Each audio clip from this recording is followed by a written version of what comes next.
dore yani gikunda kuvara wana wanishe no kundira style wana. Shamani je amesheje amasogisi ariko naramuhereje pe. Yo kibiguta maji. Yanike none fresh man. Yanike.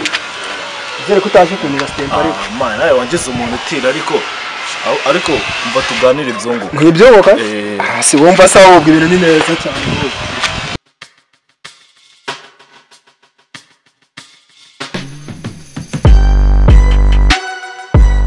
Mwamwumvishe se bari gwaraje kuntera stempo dagaze. Munyumvire namwe jama wacu na. Namusogisi ni yagarutse. Wari wayatumye. Ngaya mutirika za yagaruka. Sibuye zisani byanyuma bica amazuru. Amazuru wangu. Nari bijyano nzane yandi wari wifunze kuwa kabiri. Uzi gutoranya neza nko watwiguriye.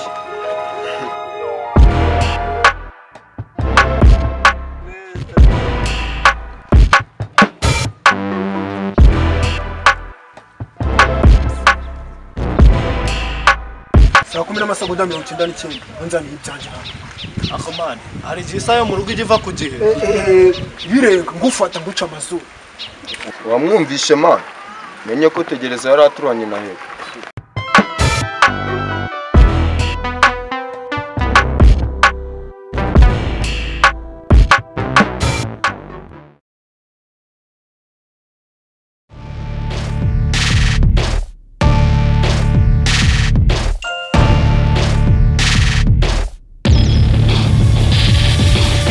Man, dero amcha magistera sanza.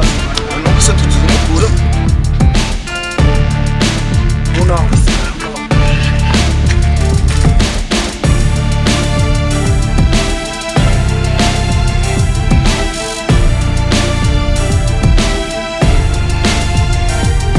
Ciao, bimeze bite? Upo? No. Mana, basaza papa kutira ndamufite.